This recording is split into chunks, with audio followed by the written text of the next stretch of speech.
Maya Thompson stared at the chemistry test paper on her desk and felt her stomach twist into knots.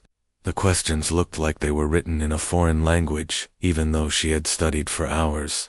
The night before, she glanced at the clock on the classroom wall and saw that only 5 minutes had passed since the test began. Her phone buzzed quietly in her backpack with a message.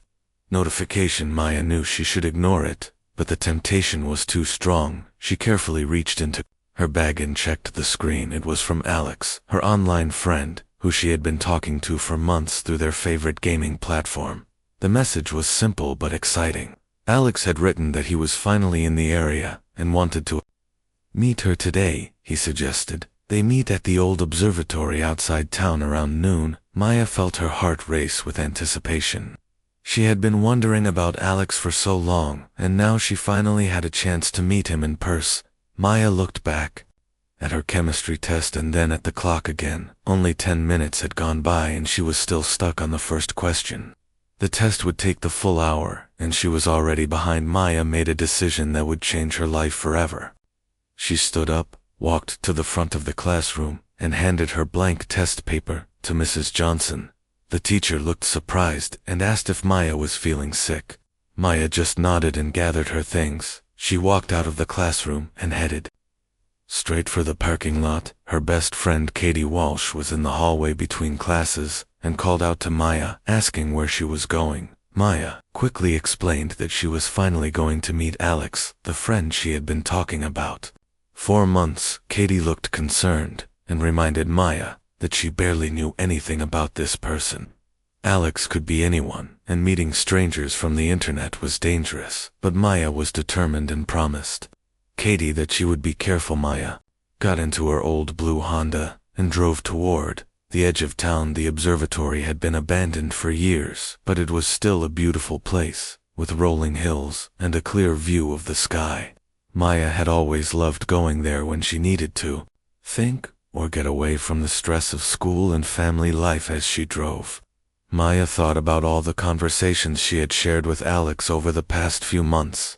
He seemed so mature and intelligent, always asking thoughtful questions about her life and her dreams. Alex claimed to be homeschooled and living in a very remote area, which explained why they had never been able to meet until now. Maya arrived at the observatory parking lot and saw that it was completely empty. She was a few minutes early, so she decided to wait in her car and check her phone. Alex had sent another message saying he was almost there and thanking her for coming to meet him. Maya felt nervous but also excited about finally putting a face to the name. At exactly noon, Maya saw a figure walking up the hill toward the observatory building.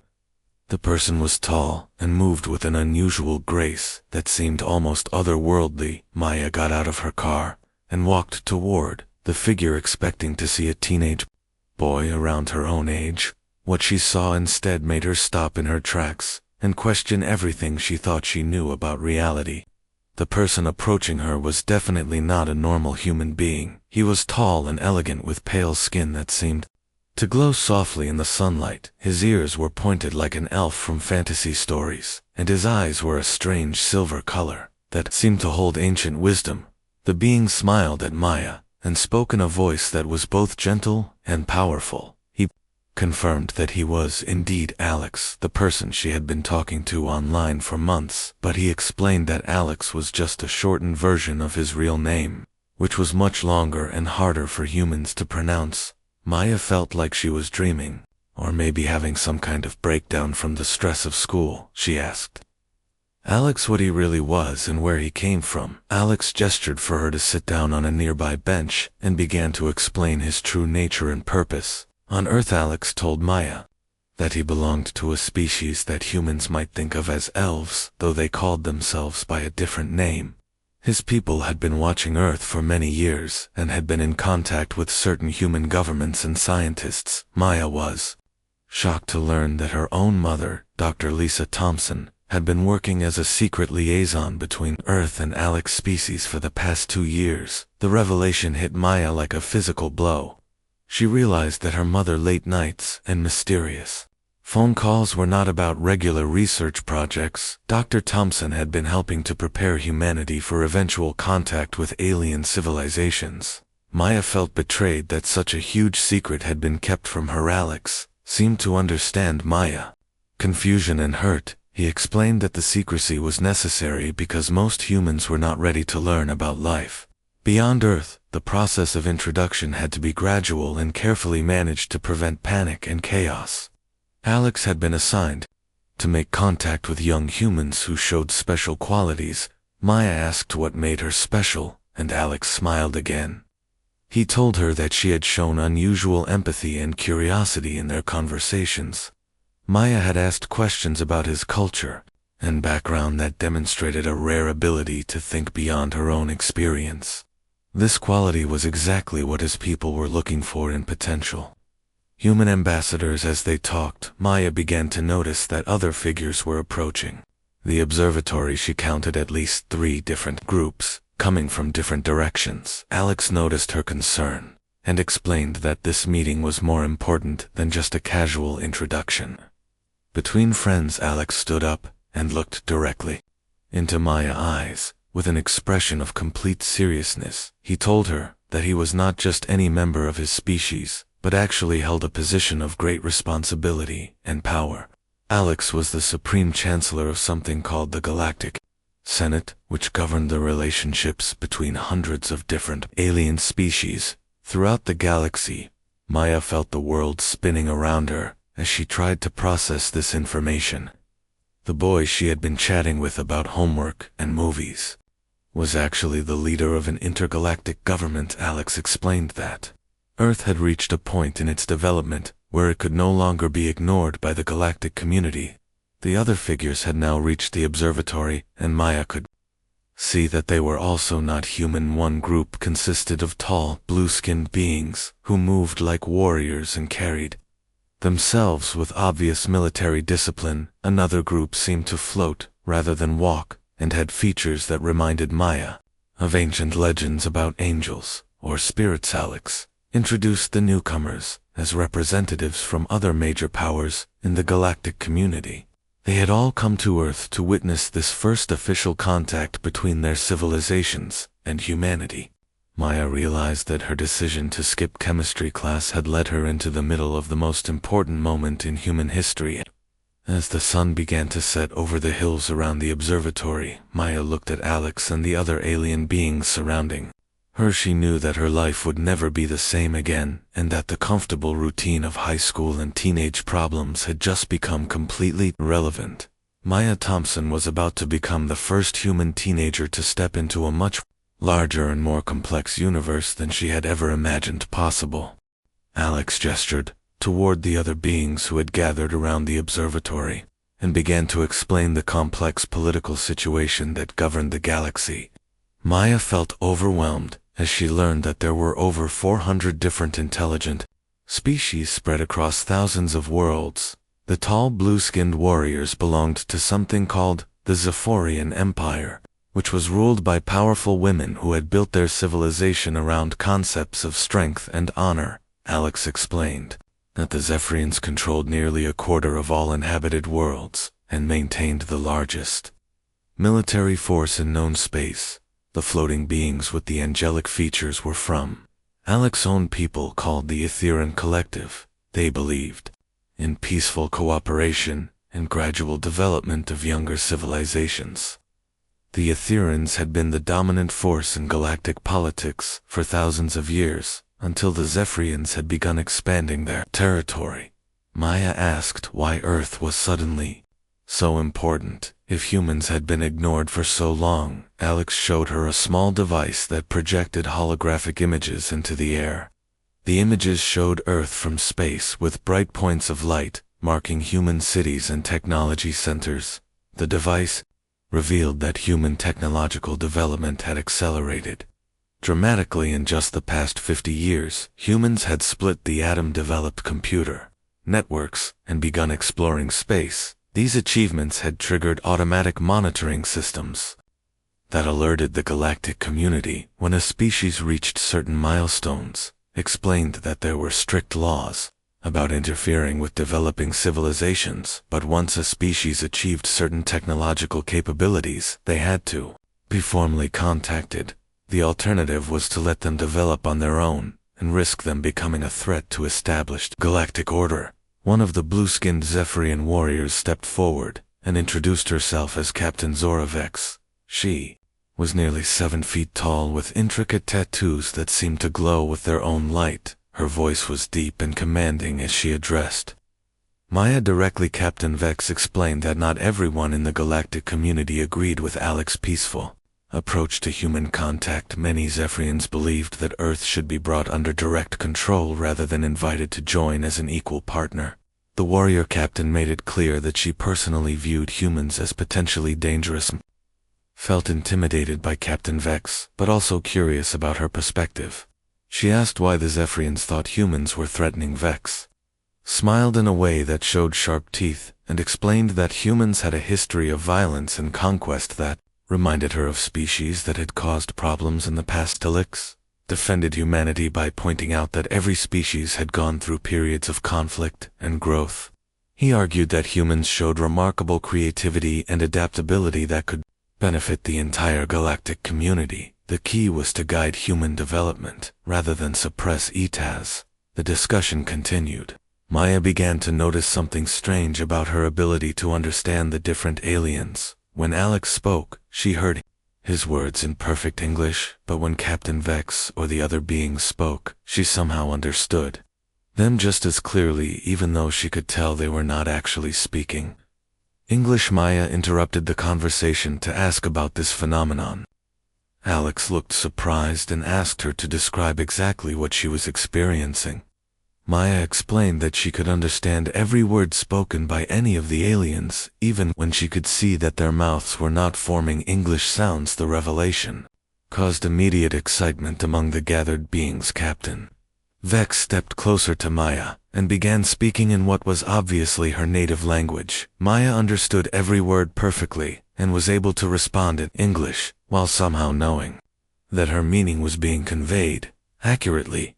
Axer explained that Maya had demonstrated an extremely rare genetic trait that appeared in only one human per generation throughout history. This ability to instantly understand and communicate with any intelligent species made her incredibly valuable as a potential ambassador between Earth and the galactic community. Maya felt the weight of responsibility settling on her shoulders as she realized that her unique gift might determine how humanity would be integrated into galactic civilization. She asked what would happen if she refused to help, or if something went wrong. Before Alex could answer, his communication device began flashing with urgent red lights. He activated the device, and a holographic image appeared, showing an alien face that Maya had never seen before.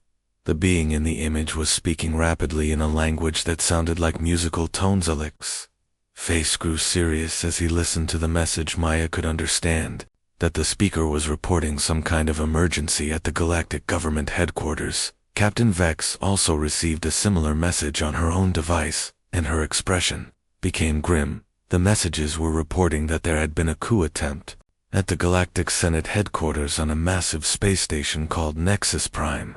A faction of rebels had taken control of the main government buildings and declared that Alex was no longer the legitimate chancellor. Maya learned that the rebel leader was someone called Overlord Thane, who had once been Alex's closest advisor and friend.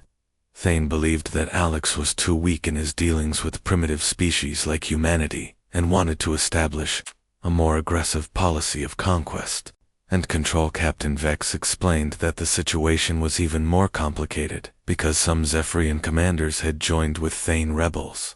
They believed that the current system gave too much power to the peaceful Etherians and wanted to establish Zephyrian military dominance over the galaxy. Alex turned to Maya with an expression of desperate hope. He explained that the crisis at Nexus Prime could determine not only his own fate, but also the future relationship between Earth and the galactic community. If Thane succeeded in taking power, humans would face conquest rather than peaceful integration. Maya felt terrified but also strangely excited by the magnitude of the situation.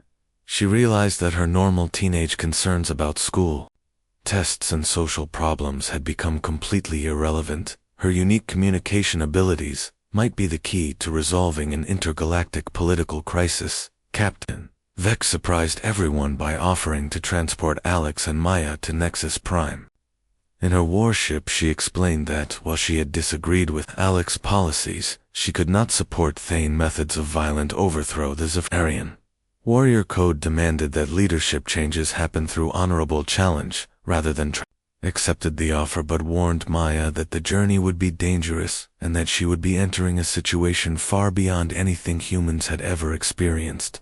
Maya thought about her mother and her friend Katie and realized that she might never see Earth again. Despite her fear, Maya knew that she could not refuse to help. The fate of her entire species might depend on her willingness to use her gift to communicate between different alien factions. She told Alex that she would come with him to Nexus Prime and do whatever she could to help resolve the crisis. As the group prepared to leave the observatory, Maya took one last look at the familiar hills and trees of her home planet. She wondered if she would ever return to her normal life, or if this moment marked the end of her childhood and the beginning of something entirely different. The alien ships that had been hidden beyond the hills began to reveal themselves as they prepared for departure. Maya saw technology that was far beyond anything humans had imagined, and realized that she was about to embark on the greatest adventure in human history. Maya followed Captain Vex toward a sleek warship that had been concealed behind the hills near the observatory. The ship was larger than any aircraft Maya had ever seen, but somehow managed to look graceful and deadly at the same time. Its hull was a deep blue color that seemed to shift and change in the sunlight. As they walked up the boarding ramp, Maya felt her stomach drop when she realized there would be no way to contact her mother or Katie to let them know where she had gone. Alex seemed to understand her concern and assured her that arrangements would be made to inform her family about her safety. The interior of the Zephyrian warship was unlike anything Maya could have imagined. The corridors were wide and tall, with smooth walls that glowed with a soft blue light that seemed to come from within the metal itself. Everything was designed for beings much larger than humans, and Maya felt small and fragile in the alien environment. Captain Vex led them to a large chamber near the front of the ship, where other Zephyrian crew members were preparing for departure. Maya was amazed to see that all of the crew were women, and they moved with the same confident warrior bearing as their captain. A tall Zephyrian with elaborate tattoos covering her arms approached their group and saluted Captain Vex. The newcomer was introduced as Commander Kira. Thorn and Maya was shocked to learn that despite her alien appearance and military bearing, Kira was actually human commander.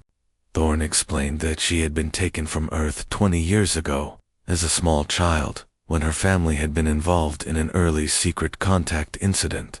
She had been raised among the Zephyrians and trained as a warrior, but had always retained her human identity and memories. Maya felt a mixture of excitement and sadness as she realized that she was not the first human to leave Earth. Kira seemed cold and distant when she looked at Maya, and made it clear that she considered most humans to be weak and unprepared for the realities of galactic civilization. As the ship prepared for departure, Maya was given a small cabin where she could rest during the journey.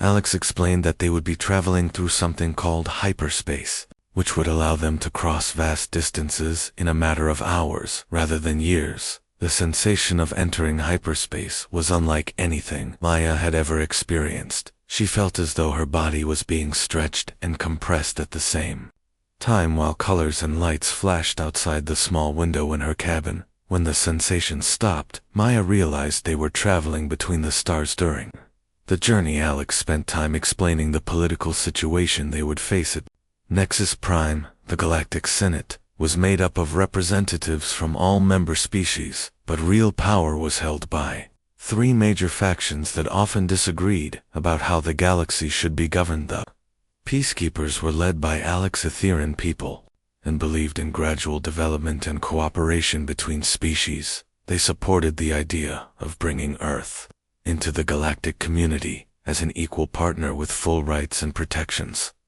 The Dominion faction was controlled by Zephyrian hardliners, who believed that strength and military power should determine political relationships. They wanted to establish clear hierarchies, with the strongest species controlling the weaker ones. The isolationist faction included representatives from many different species who believed that primitive worlds like Earth should be kept separate from galactic civilization. They argued that contact between advanced and developing species always led to problems. Maya learned that Overlord Thane had once been Alex's most trusted advisor, and had helped develop many of the peaceful contact policies that the Peacekeepers supported. But over the years Thane had become convinced that Alex's approach was too slow, and Soft Thane believed that younger species, like humanity, needed strong guidance and control rather than gradual integration. He had secretly built alliances with Dominion hardliners and some isolationist groups by promising them that a more aggressive approach would solve many galactic problems. Commander Thorn joined Maya and Alex for a meal in the ship dining area, and began to share her own perspective on human integration into galactic society. She explained that her 20 years among alien species had taught her that humans were both more adaptable and more dangerous than most aliens realized. Kira told Maya that humans had a tendency to form strong emotional bonds and to fight fiercely for causes they believed in. These traits could be valuable in galactic civilization, but they could also lead to conflicts and instability if not properly managed. Maya asked Kira if she missed Earth or regretted being taken away from her family. Kira's expression became sad and distant as she explained that she had spent years trying to return home, but had eventually realized that she no longer fit into human society. The conversation was interrupted when Captain Vex announced that they were approaching Nexus Prime.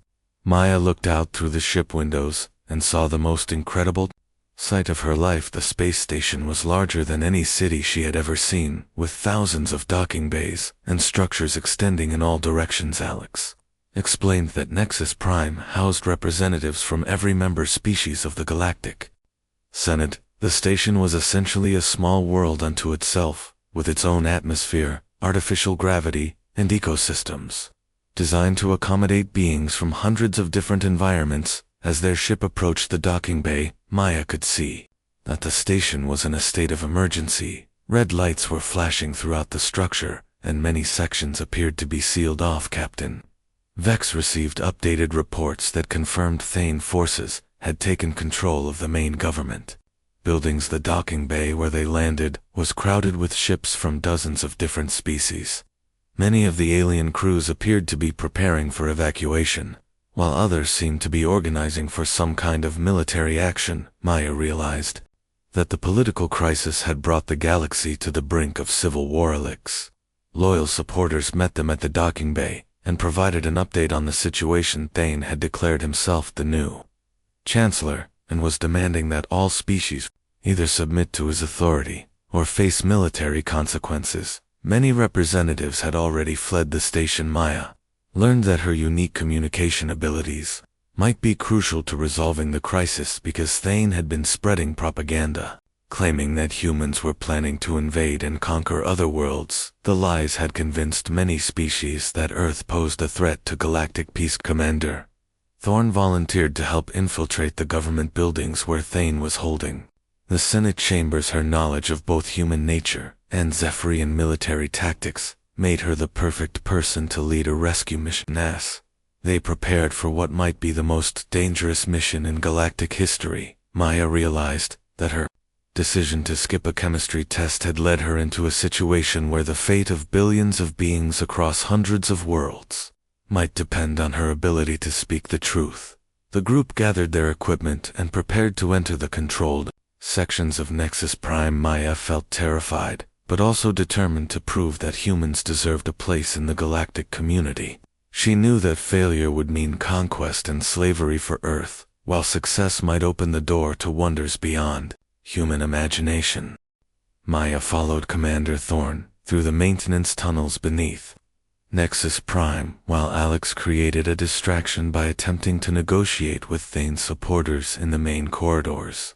The space station was even more massive than Maya had realized, with entire sections dedicated to different atmospheric and gravitational conditions as they crawled through the narrow passages.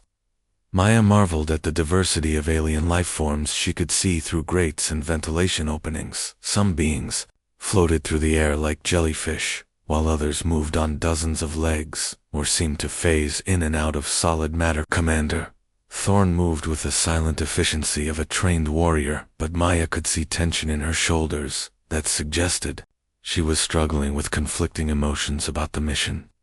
Kira had spent 20 years serving the Zephyrian Empire, but now she was working against some of her own people. They reached a junction where multiple tunnel systems converged, and Thorn signaled for Maya to stop and listen. Voices could be heard from nearby corridors, speaking in languages that Maya automatically understood, thanks to her unique ability. Maya realized that Thane's supporters were discussing their plans to present fabricated evidence to the Senate showing that Earth had been developing weapons and planning military expansion. The lies were sophisticated and included altered images of human military installations and false communications between Earth governments. Looked shocked as she listened to Maya's translation of the alien conversations. She had believed that Thane genuinely cared about galactic security, but now realized that the overthrow attempt was based entirely on manufactured fears and political ambition. Maya asked Thorn why she had originally been taken from Earth as a child. Kira's expression became sad as she explained that her family had been researchers who had detected alien signals and tried to make contact. Her parents had been killed in what was made to look like an accident, and she had been rescued by sympathetic Zephyrian. Revelation helped Maya understand why Thorn had become so cold and distant toward other humans. She had been traumatized by the loss of her family, and had convinced herself that emotional attachments only led to pain and weaknesses. They continued through the tunnels. Maya began working to break through Kira's emotional barriers. She shared stories about her own family and friends, and helped Thorn remember what it felt like to care about people beyond duty and military objectives. They reached an access point near the Senate chambers, where they could observe the situation without being detected. Maya was amazed to see hundreds of alien representatives gathered in a vast amphitheater with translation equipment, allowing everyone to communicate despite their different languages. Overlord Thane stood at the center of the chamber, addressing the assembled representatives. Maya could see that he looked very much like Alex, but with a harder expression and more elaborate clothing that suggested higher rank and authority. Thane was presenting his fabricated evidence about Earth's military buildup, while arguing that Alex had been deceived by human manipulation and was no longer fit to serve as Chancellor. Maya felt angry as she watched respected galactic leaders nodding in agreement with the lies. Commander Thorn pointed out security weaknesses in Thane's position and began planning a way for Maya to reach the speaking platform where she could address the Senate directly. Maya felt terrified at the thought of speaking to hundreds of alien beings, but knew it might be their only chance as they prepared for the infiltration attempt. Maya noticed that some of the representatives seemed uncomfortable with Thane's presentation. A group of beings she had not seen before were whispering among themselves and pointing at inconsistencies in the evidence. Thorn identified the skeptical group as members of the Nan-aligned Worlds, a faction that usually stayed neutral in major political disputes. Their leader was an elderly being called Senator Veracross, who had a reputation for careful analysis and fair judgment. Realized that Senator Cross might be sympathetic to the truth if she could present accurate information about human civilization.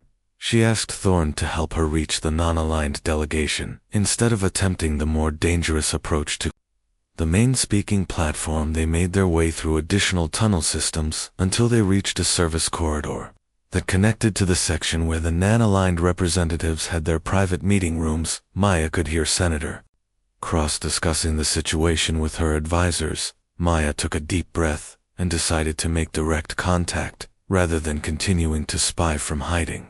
She knocked on the door and identified herself as a human representative who had important information. About the crisis, Senator Cross was a tall, graceful being with silver skin and large eyes that seemed to hold great wisdom. She invited Maya into the meeting room and listened carefully as Maya explained her unique translation abilities and her direct knowledge of human civilization. Maya shared true information about Earth, including both the positive aspects of human creativity and cooperation, and the negative aspects of human conflict and environmental damage. She emphasized that humans were still learning and growing as a species. Senator Cross asked detailed questions about human government, technology, and cultural values. Maya answered honestly and completely, even when the truth made humans look primitive or flawed compared to the advanced galactic civilizations. The senator was impressed by Maya's honesty and willingness to acknowledge human weaknesses as well as strengths.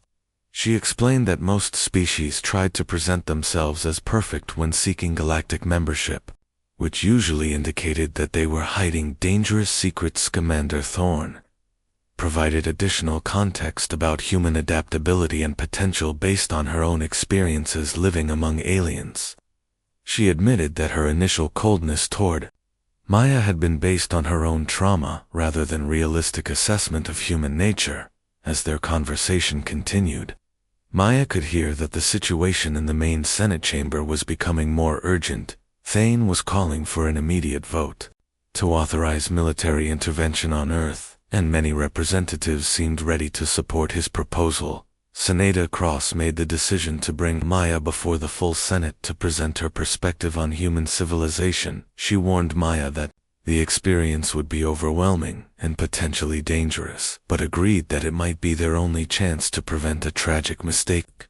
Maya felt the weight of representing her entire species as she prepared to address the most powerful political assembly in the galaxy. She knew that her words could determine whether humanity would be welcomed as partners or conquered as enemies. Commander Thorne gave Maya a small communication device that would allow Alex to coordinate with their efforts from his position in the corridors. Kira also shared some final advice about maintaining confidence and dignity when facing potentially hostile audiences. As they prepared to enter the main chamber, Maya reflected on how much her life had changed.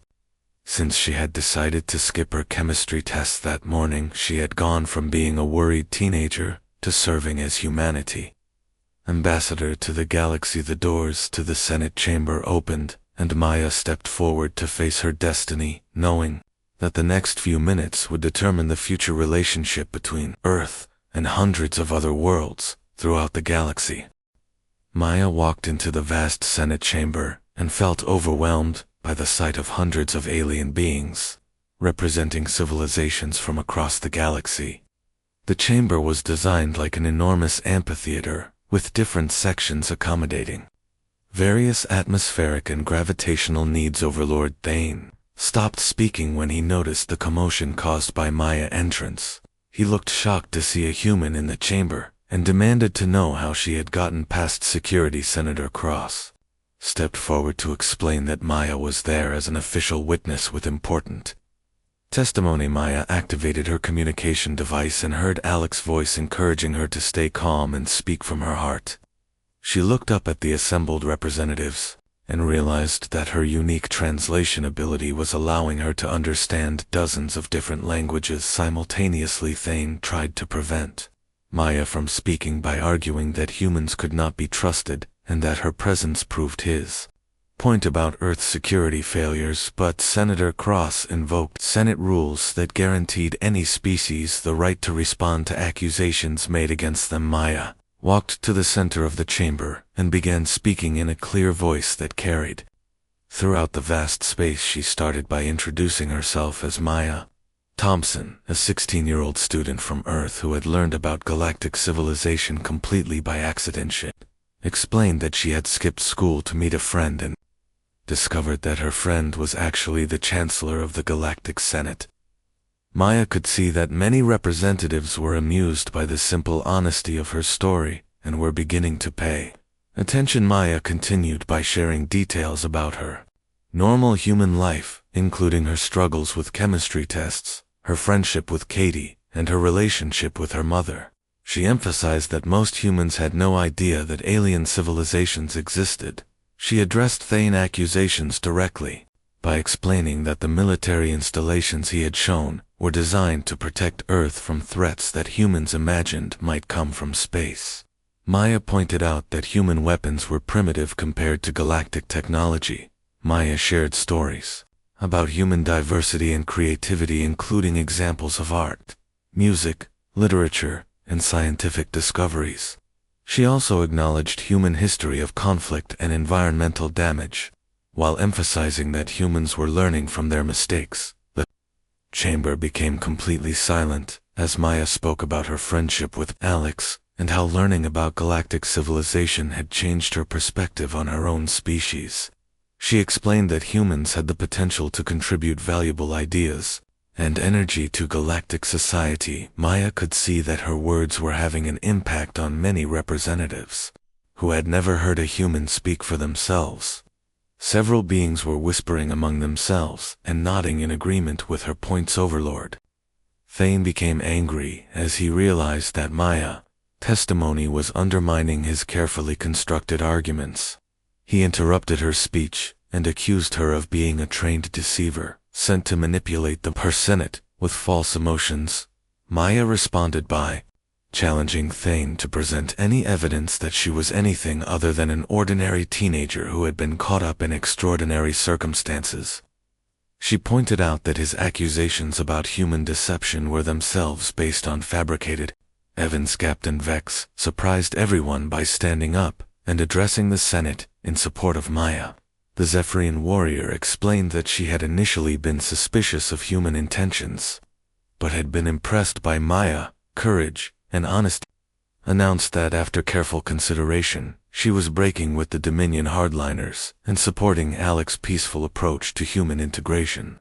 She argued that Maya demonstrated the kind of strength and honor that Zephyrians respected commander. Thorn also stood and spoke about her own experiences as a human raised among aliens.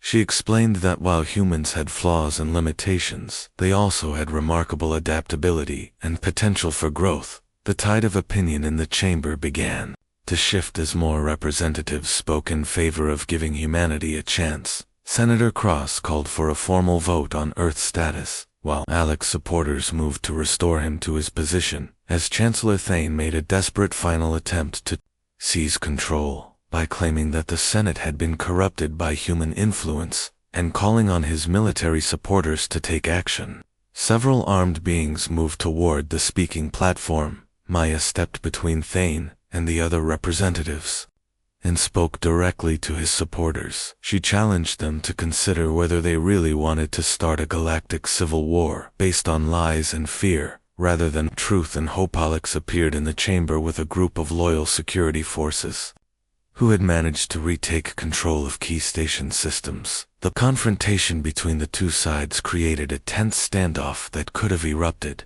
into violence. Maya continued speaking to both sides and urged them to find a peaceful solution. She reminded everyone that the galaxy was large enough for many different approaches to civilization, and that diversity of thought was valuable rather than threatening her.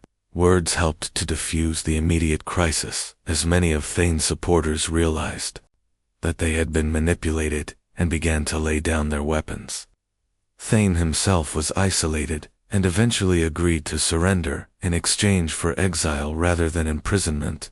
The Senate voted overwhelmingly to begin a gradual integration process with Earth. While restoring Alex to his position as Chancellor, Maya was offered the role of official human ambassador to the galactic community. Despite her young age, Maya accepted the position, but requested permission to return to Earth periodically to maintain her connection with human civilization. She also asked that other humans be trained as ambassadors so that she would not have to carry the entire burden alone. The story began to wind down as Maya prepared for her return journey to Earth. She had been away for less than a week, but felt like she had aged years in the process of becoming humanity's first galactic representative. Alex accompanied Maya back to Earth, where first contact was officially announced to the world. Maya parents, Dr. Lisa Thompson, was relieved to have her daughter back safely and proud of what she had Accomplished Maya returned to school, but found it difficult to concentrate on normal teenage concerns when she knew about the vast universe that existed beyond Earth. Her chemistry teacher, Mrs. Johnson, was understanding about the missed test. Katie Walsh became Maya's unofficial assistant and the first human to apply for the exchange program that would allow Earth students to study on other worlds. Maya split her time between her normal life and her duties as an ambassador. The story concluded with Maya receiving a message from Captain Elena Rodriguez, who was commanding Earth's first interstellar vessel. The captain requested Maya help in making contact with a newly discovered species, suggesting that many more adventures awaited. Maya looked up at the stars from her bedroom window and smiled as she thought about all the friends she had made across the galaxy. She had started the day as a nervous student worried about a chemistry test and ended it as humanity bridged to the larger universe. The final scene showed Maya preparing for another diplomatic mission while also finishing her homework for school. She had learned that even the most extraordinary responsibilities could not completely replace the normal experiences of growing up human.